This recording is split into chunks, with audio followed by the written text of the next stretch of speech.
السلام علیکم ناظرین، میں ہوں آپ کا ہوسٹ ذیشان جوادی۔ آپ دیکھ رہے ہیں پیام رمضان، اور آج کے ہمارے اس پروگرام کا موضوع ہے فضیلت امام حسن علیہ السلام، اور اس پر گفتگو کرنے کے لیے آج ہمارے ساتھ موجود ہیں علامہ ارشاد حسین جعفری صاحب۔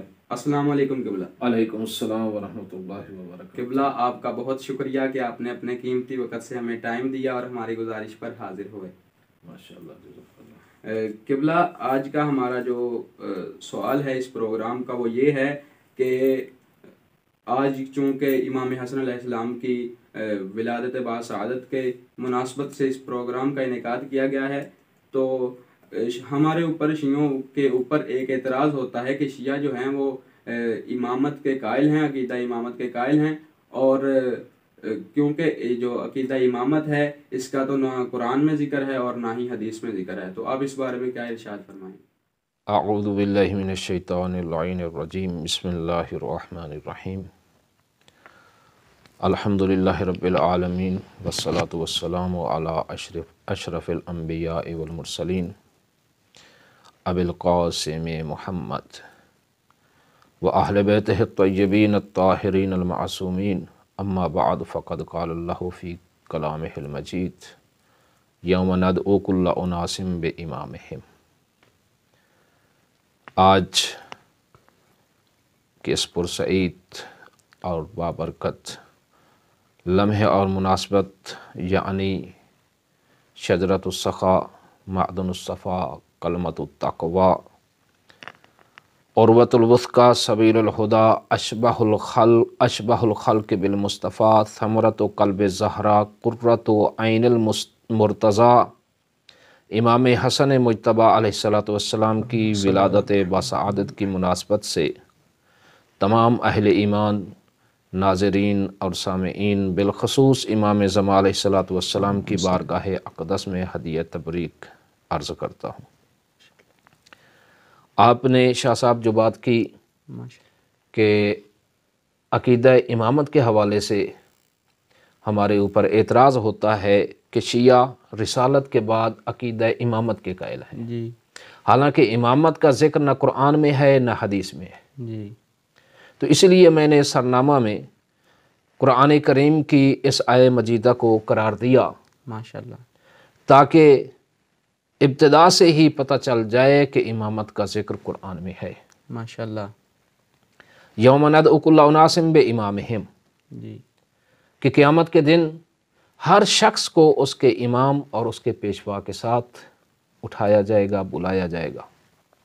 تو ہر شخص کا حشر و نشر جو ہے اس کے اپنے زمانے کے امام اور پیشوا کے ساتھ ہوگا۔ جی، آج تاجدار امامت کے آج سلسلہ امامت کے دوسرے تاجدار امام حسن علیہ السلام کی ولادت باسعادت کی مناسبت سے یہ پروگرام ہو رہا ہے۔ میں اس المعرفت چینل اور امام حسن علیہ السلام کے توسط سے دو باتیں عرض کرنا چاہوں گا۔ ماشاءاللہ، پہلی بات تو یہ کہ عقیدہ امامت کے حوالے سے ہم پر اعتراض ہوتا ہے کہ اس کا نہ قرآن میں ذکر ہے نہ حدیث میں ذکر ہے، جی، اور جو بھی عقیدہ امامت کا قائل ہے وہ رافضی ہے۔ جی، ان کے ہاں رافضیت کی تعریف اور ڈیفینیشن ہی یہی ہے کہ رسالت کے بعد جو عقیدہ امامت کا قائل ہے وہ رافضی ہے، جی، اس لیے کہ امامت کا ذکر نہ قرآن میں ہے نہ حدیث میں ہے۔ تو ایک تو یہ عرض کرنا ہے، اور دوسرا بعض مسلمانوں نے شیعہ کی ضد میں جی، یہ کہنا شروع کر دیا ہے امام حسن علیہ السلام کی صلح کو کہ معاذ اللہ ثم معاذ اللہ امام حسن علیہ السلام نے معاویہ کی بیعت کی تھی۔ ماشاءاللہ، مجھے سمجھ نہیں آتا مسلمانوں کی کہ پتہ نہیں مسلمان شیعہ کی ضد میں آ کر کس کو خوش کرنا چاہتے ہیں، کس کی خوشنودی حاصل کرنا چاہتے ہیں، اس سے وہ شیعہ کا کیا بگاڑ رہے ہیں؟ حالانکہ شیعہ کا تو کچھ نہیں بگڑ رہا، وہ اپنی آخرت خراب کر رہے ہیں۔ جی، اگر صلح کو بیعت کا نام دینا صحیح ہے تو پھر پیغمبر اسلام صلی اللہ علیہ وآلہ وسلم نے اہل کتاب سے بھی صلح کی، مشرکین مکہ سے بھی صلح کی، تو پھر یہ مسلمان اس صلح کو کیا نام دیں گے؟ ماشاءاللہ، تو پہلی بات کہ امامت کا نہ قرآن میں ذکر ہے نہ حدیث میں ذکر ہے، قرآن میں یہ جو آیت مجیدہ سرنامہ میں عرض کی گئی، اس سے واضح ہے یوم ندعو کل اناس بامامہم، امامت کا ذکر قرآن میں ہے۔ یہ قرآن ہی کہہ رہا ہے نا کہ ہر شخص کو قیامت کے دن اس کے امام کے ساتھ محشور کیا جائے گا، بلایا جائے گا۔ دوسرے مقام پر قرآن میں سورہ انبیاء کی آیت نمبر 73 میں ارشاد فرمایا وَجَعَلْنَاهُمْ أَئِمَّةً يَهْدُونَ بِأَمْرِنَا۔ انبیاء کا تذکرہ ہے پہلے، انبیاء کے تذکرہ کے بعد اللہ تعالیٰ فرما رہا ہے کہ ہم نے ان انبیاء کو امام بنایا، ماشاءاللہ، یہدون بامرنا، جو ہمارے امر، ہمارے حکم اور ہمارے اذن سے لوگوں کی ہدایت کرتے ہیں، ماشاءاللہ۔ تیسرے مقام پر سورہ البقرہ آیت نمبر 124 میں ارشاد رب العزت ہے وَإِذِ ابْتَلَىٰ إِبْرَاهِيمَ رَبُّهُ بِكَلِمَاتٍ فَأَتَمَّهُنَّ قَالَ إِنِّي جَاعِلُكَ لِلنَّاسِ إِمَامًا قَالَ وَمِنْ ذُرِّيَّتِي قَالَ لَا يَنَالُ عَهْدِ الظَّالِمِينَ، کہ حضرت ابراہیم علیہ السلام کو اللہ تعالیٰ نے کچھ امتحانات میں آزمایا، کچھ امتحانات لیے، فَأَتَمَّهُنَّ، حضرت ابراہیم علیہ السلام ان امتحانات میں مکمل کامیاب اور پاس ہوئے، تو ارشاد رب العزت ہوا قَالَ إِنِّي جَاعِلُكَ لِلنَّاسِ إِمَامًا، کہ ہم آپ کو پوری انسانیت کے لیے امام بنا رہے ہیں، ماشاءاللہ۔ جب حضرت ابراہیم علیہ السلام نے یہ عہدہ حضرت ابراہیم علیہ السلام کو ملا اور سنا اللہ تعالیٰ کی زبانی، اور اللہ تعالیٰ نے فرمایا کہ ہم آپ کو پوری انسانیت کا امام بنا رہے ہیں، تو فوراً حضرت ابراہیم علیہ السلام نے بارگاہ رب العزت میں دعا کی اور عرض کی قَالَ وَمِنْ ذُرِّيَّتِي، کہ بار الہ، کیا میری ذریت میں بھی اس عہدہ امامت کو رکھے گا؟ تو اب اللہ تعالیٰ نے یہ نہیں فرمایا کہ نہیں آپ کی ذریت میں یہ عہدہ امامت نہیں رکھوں گا، بلکہ فرمایا لا ینالو عہد الظالمین، کہ یہ امامت میرا عہدہ ہے جو ظالمین کو نہیں مل سکتا، ماشاءاللہ۔ تو اب اس آیت مجیدہ سے 3 باتیں بڑی واضح ہیں، ماشاءاللہ۔ پہلی بات تو یہ ہے کہ امامت، حضرت ابراہیم علیہ السلام کو امام بنایا گیا، عقیدہ امامت ثابت ہے اس آیت سے۔ دوسرا کہ عقیدہ امامت جو ہے، امامت یہ الہی منصب ہے، الہی عہدہ ہے، لا ینالو عہد الظالمین، عہدی میرا عہدہ، میرا منصب۔ دوسرا اس آیت سے یہ ثابت ہوا کہ امامت الہی عہدہ ہے، الہی منصب ہے، لوگ کسی کو امام نہیں بنا سکتے، کسی کو امام بنانا یہ لوگوں کا کام نہیں ہے، امام بنانا اللہ کا کام ہے، جیسے کسی کو رسول بنانا اللہ کا کام ہے، اسی طرح امام بنانا بھی اللہ کا کام ہے، امامت ایک الہی عہدہ ہے۔ اور تیسری بات کہ حضرت ابراہیم علیہ السلام کے بعد یہ عہدہ امامت جو ہے وَمِن ذُرِّيَّتِي، ذریت ابراہیم علیہ السلام میں رہے، ماشاءاللہ۔ اللہ تعالیٰ یہ عہدہ امامت ذریت ابراہیم کو عطا کرے گا، من ذریت، ذریت ابراہیم میں سے، اور پھر ذریت ابراہیم میں سے ہر ایک کو نہیں، لا ینالو عہد الظالمین، ذریت ابراہیم میں یہ عہدہ امامت ہوگا لیکن ظالمین کے لیے نہیں ہوگا، ظالموں کو یہ عہدہ امامت نہیں ملے گا۔ اب ظالم کسے کہتے ہیں؟ ظالم کی ضد، اس کا الٹ، اس کا متضاد اور اپوزٹ جو ہے وہ ہے مظلوم۔ ظالمین کا اپوزٹ بنے گا مظلومین، مظلوموں کو ملے گا، ظالموں کو نہیں ملے گا۔ قرآن نے ظلم گناہ کو کہا ہے، قرآن نے گناہ کو ظلم کہا ہے، تو ظالمین کے لفظ سے لا ینالو عہد الظالمین، اس لفظ سے ایک یہ بات بھی سمجھی جا رہی ہے کہ عہدہ امامت ذریت ابراہیم میں سے ان کو ملے گا جو مظلومین ہوں گے، ظالم نہیں ہوں گے، مظلوم ہوں گے اور معصوم ہوں گے، کبھی کسی گناہ میں مبتلا نہیں رہے ہوں گے، ماشاءاللہ۔ قرآن نے شرک کو سب سے بڑا ظلم کہا ہے، ماشاءاللہ، ان الشرک لظلم عظیم، ماشاءاللہ، کہ شرک سب سے بڑا ظلم ہے۔ لہٰذا اگر کوئی شخص، اگر کوئی بندہ، اگرچہ وہ ذریت ابراہیم میں سے ہو لیکن اگر شرک میں مبتلا رہا ہو تو اس کو یہ عہدہ امامت نہیں مل سکتا۔ عہدہ امامت ذریت ابراہیم کو ملے گا ایک، دوسرا ذریت ابراہیم میں سے ان کو ملے گا جو مظلوم اور معصوم ہوں گے، ماشاءاللہ۔ اور تیسری بات کہ عہدہ امامت الہی منصب ہے، الہی عہدہ ہے، اللہ جسے چاہے اسے امام بناتا ہے، نبی کا کام ہے اس کی امامت کا اعلان کرنا، جیسا کہ پیغمبر اسلام نے غدیر خم پر اپنے بعد اپنے پہلے خلیفہ و جانشین اور ہمارے پہلے امام حضرت علی ابن ابی طالب کا اعلان فرمایا، اس کے بعد حضرت امام علی علیہ السلام نے نص قائم کی حضرت امام حسن مجتبی علیہ السلام کی امامت پر۔ اسی طرح یہ سلسلہ آگے 12ویں امام تک چلتا رہا اور 12 ائمہ کی امامت ثابت ہے۔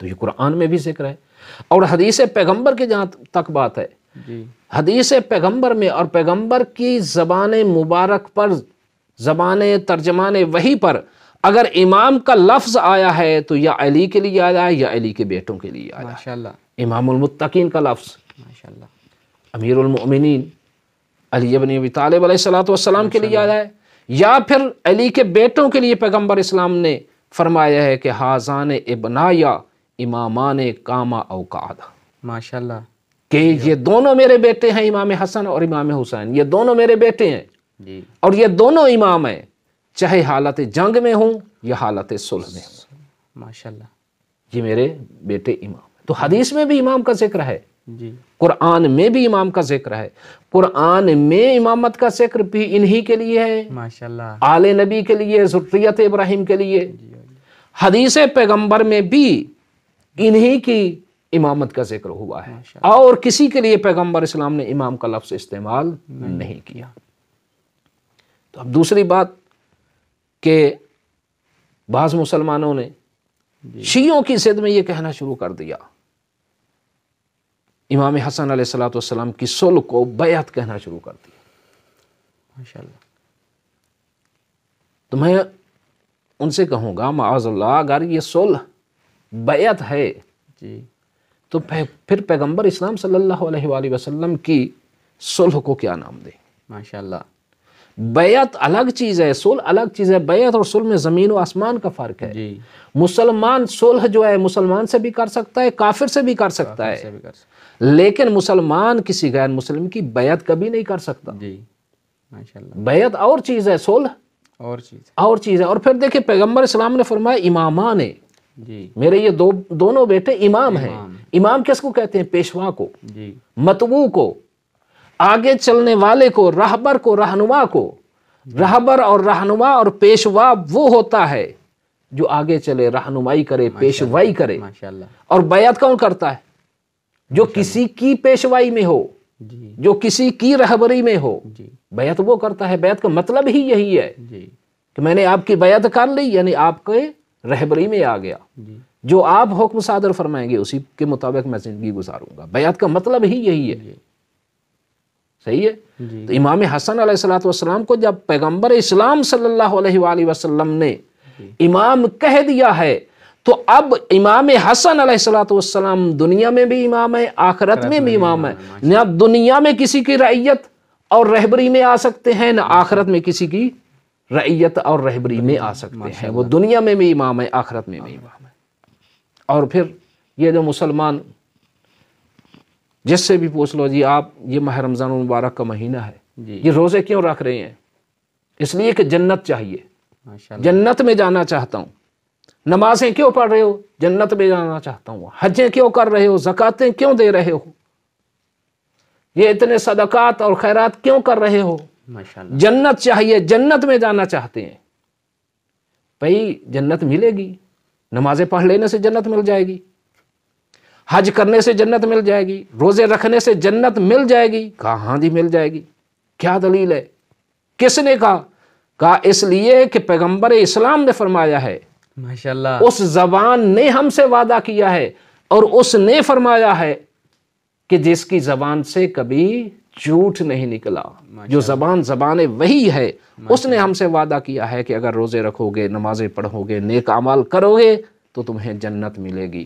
تو میں کہوں گا جس زبان نے جی، یہ کہا ہے کہ روزے رکھنے سے، نمازیں پڑھنے سے جنت ملے گی، اسی زبان نے اسی زبان مبارک نے، اسی زبان وحی نے پہلی دعوت ذوالعشیرہ میں کہا تھا اور وعدہ کیا تھا کہ جو میری نصرت کرے گا وہ میرا جانشین بھی ہوگا، میرا نائب بھی ہوگا، میرا خلیفہ بھی ہوگا۔